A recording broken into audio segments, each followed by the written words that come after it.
Okay guys, this is part 2 of my first combat mission multiplayer game. We're in northern France somewhere in 1944. I'm playing as the Germans, my opponent's playing as the Americans. Things are just kicking off, and the general plan is that my little budget blitzkrieg force, which is the reconnaissance platoon and the anti-tank gun and a few little extra add-ons, have all piled into the vehicles and they're going to rush forward as fast as they can down this road here and set up on this corner. And I want to have them controlling the railway line to make sure my enemy doesn't cross from left to right as fast as possible, and I want them getting set up in this big apartment block and these buildings down at the bottom. This might seem a little bit terrain focused and I haven't really taken the enemy into account, but this is a meeting engagement and what I want to do is seize this dominant terrain as fast as I can and get him reacting to me from the word go. So I'm not grabbing this because it looks pretty and I want to sit on it, or because it's got a nice view, or because I want to watch the trains go past. I'm grabbing it because it's going to force the enemy to attack me on my terms. The armoured car is going to cover the railway line. It's got a 20mm cannon and a machine gun, so it should be able to handle anything my opponent has right now.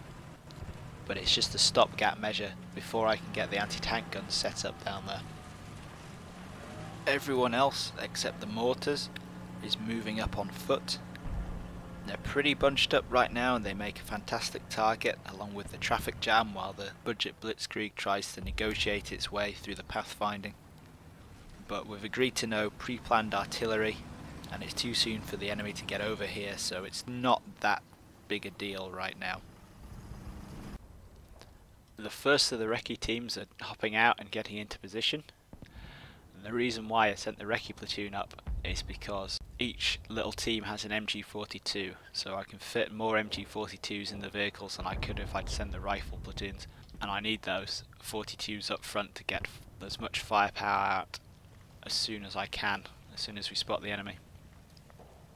They're grabbing this house here because I want to be able to enfilade the road in front of the apartment block. And these nice high walls should keep anyone on the ground floor fairly safe. It's a nice, secure position.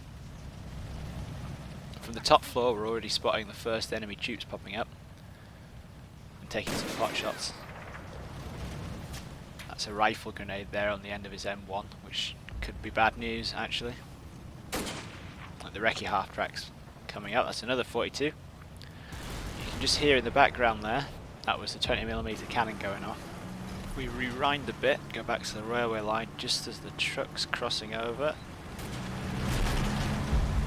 That's an M8 Greyhound scout car popping up there. It's good shooting from the armoured car. The crew of the Greyhound bail out and run away. You can see where the 20mm rounds went straight through the front of the Greyhound, wiping out whoever was sat in the front seat. It's a good job that we scared them off, because if they got a shot off at this truck full of people, I'd be having a bad day. So the anti-tank gun is going to get set up here. We should free up the armoured car to go have a look around. We have seen an enemy sniper team. You can just about see that guy's got a sniper rifle. And he's just to leg it across the church courtyard. There's only one place they're going to be going, so I'm going to be keeping an eye on that church tower. And meanwhile we're putting some area fire out on this building here because I reckon that's where the enemy had gone. The guy with the grenade launcher on the end of his rifle. And that's just to keep their heads down. The breach team is going to blow a hole here so we can get into the big apartment block from the back. You don't want to be going around the front just to use the door.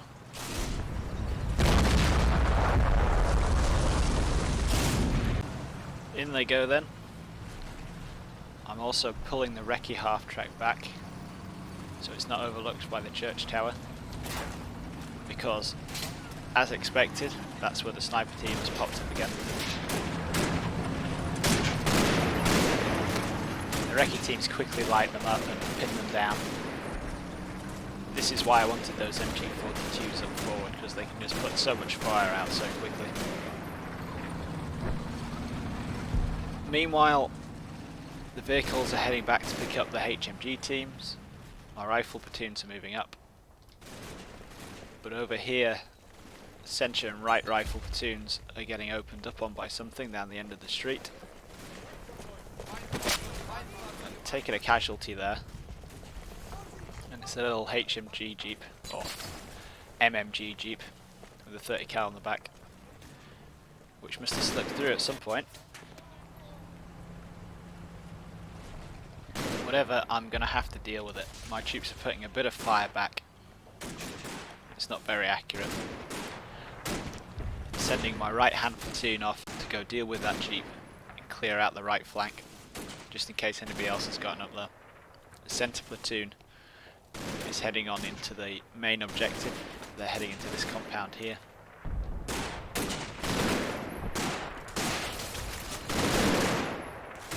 There's the Jeep reversing off. My left hand platoon is heading to reinforce the apartment block. So this means I'm not going to have much of a reserve hanging around. I'm not bothered about that, I've got some tanks coming up in a bit. Sniper team's legged out of the church and they're moving into this building. And we've got this Jeep popping up just at the end of the turn.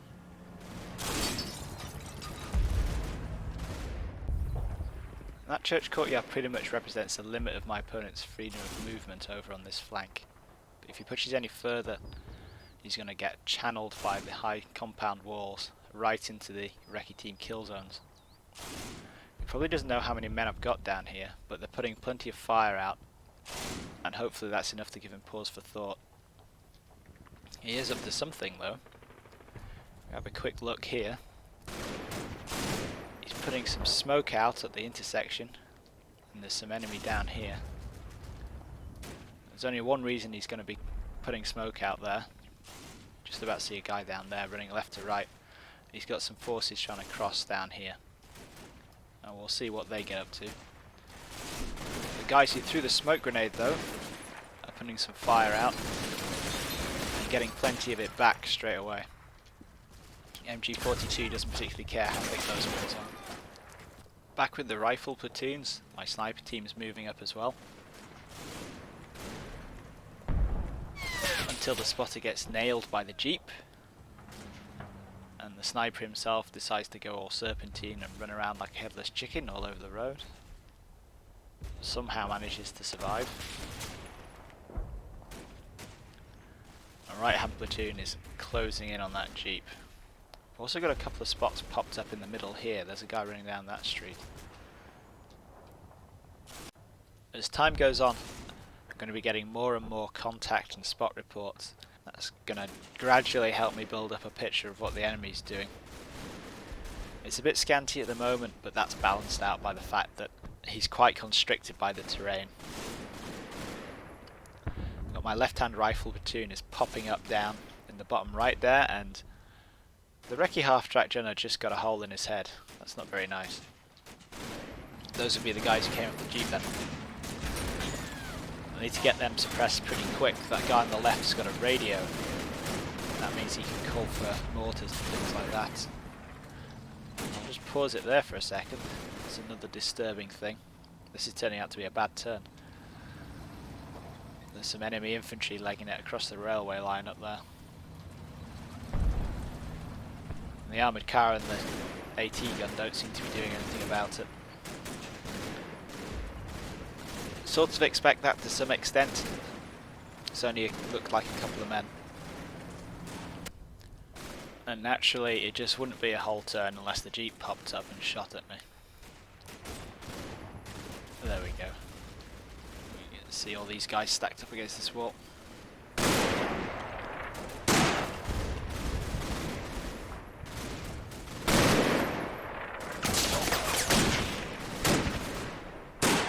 Now managing to put some accurate fire back there. Whoa, there's the gunner. I hope that hurt. So hopefully that's the Jeep out of the picture, unless he wants to try run people over. This is my left-hand platoon moving up towards the apartment block. I'm also pushing the AT gun a bit further forward so it's properly in defilade behind the wall. And It's a good job that I've got reinforcements popping up because things are getting a bit heated over here. That explosion was just my breach team blowing a hole in a wall somewhere. And the corner house is properly getting lit up. There's a load of Americans on the ground floor down here. And when they bunch together in groups with those semi-auto M1s, they can really get the fire out. You have to deal with them. You see, they've totally suppressed my team on the top floor. They are pinned and a little bit upset. My team on the ground floor is pretty much fine.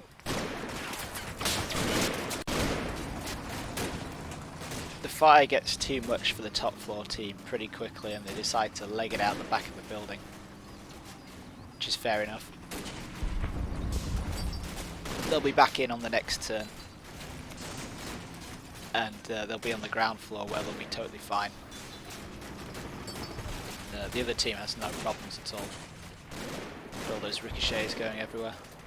As you can see, we've got good old left-hand platoon is coming in, and they're going to be in a position in the apartment building to flank that gigantic juicy target down there, all clumped up next to the windows. If only had an RPG or something to whack at that. So things are getting pretty hot over in this corner, which is good because that means the enemy's going quite slowly. Time works for me here, I'm in position, he's not. The breach team have knocked a hole in this wall into this compound. Centre platoon are occupying some of the buildings down there. It's also put them into a good flanking position on the gigantic clump of Americans on the ground floor of this building. And along with left-hand platoon who are starting to move into the apartment building, that clump gets lit up.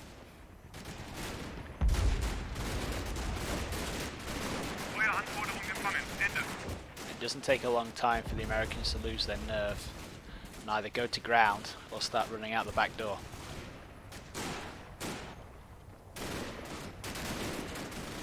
We've also got some Americans popping up in the centre. They get shut down quite quickly. I'm much more worried about this anti-tank gun which has popped up. I don't want that to start shelling centre platoon. Luckily that shot totally misses.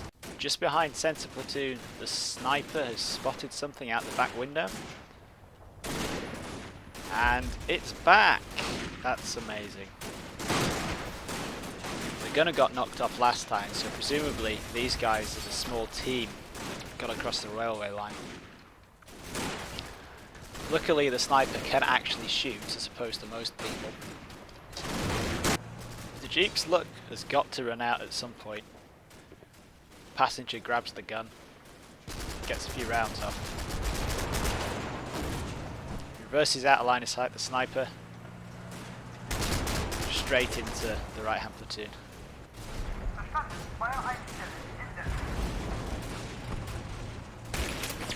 Platoon commander actually nails the gunner, and then the rifleman from one of the squads finish him off.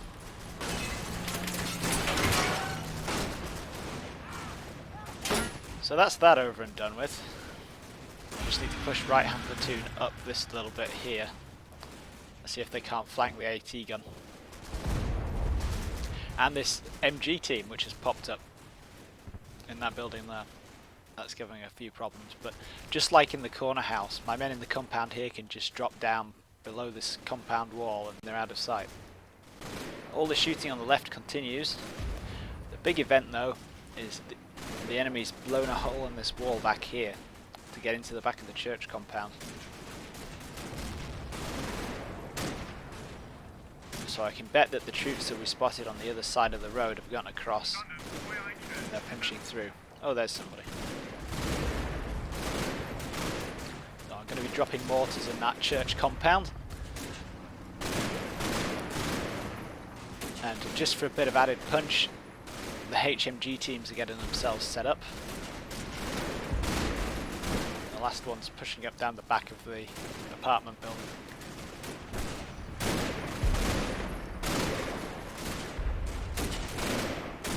Now the firefight continues.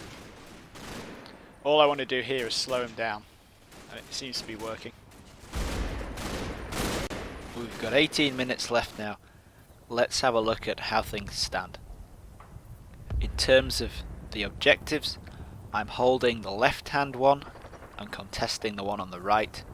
In terms of casualties, it looks like it's been pretty even and pretty light so far, though he's lost his armoured car and all my vehicles are still intact.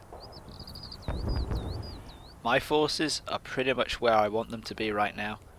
I have a strong defensive position at the apartment building and I've got the railway line covered. A few enemy have gotten across, but I don't think anything major is going to get across in one piece. As insurance though, my centre platoon has occupied some buildings in the centre. They're only really in the objective by coincidence, and my right hand platoon is all set to sweep the far side and plug the gap up there.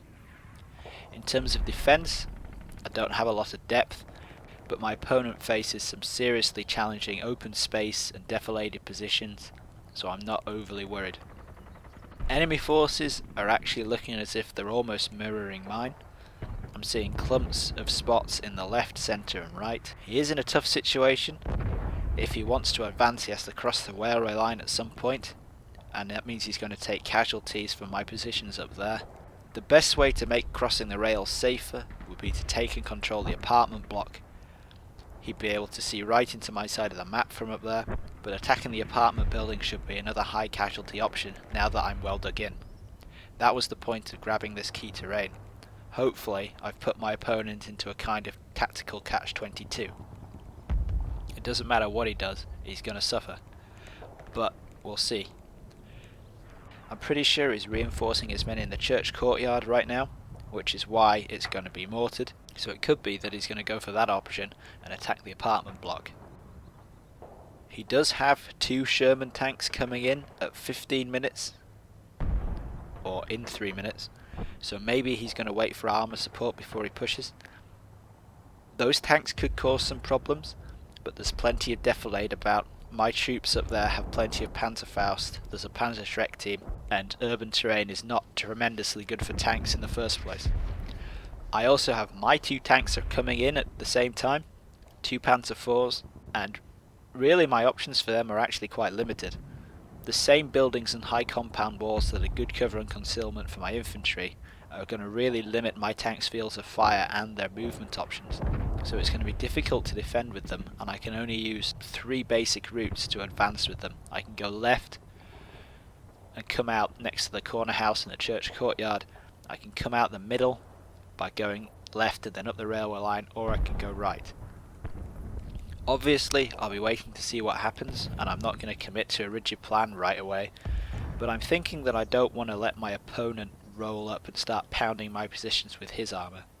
I've hopefully grabbed his attention over on the left with the church and the apartment building, so I'm thinking about hitting his right.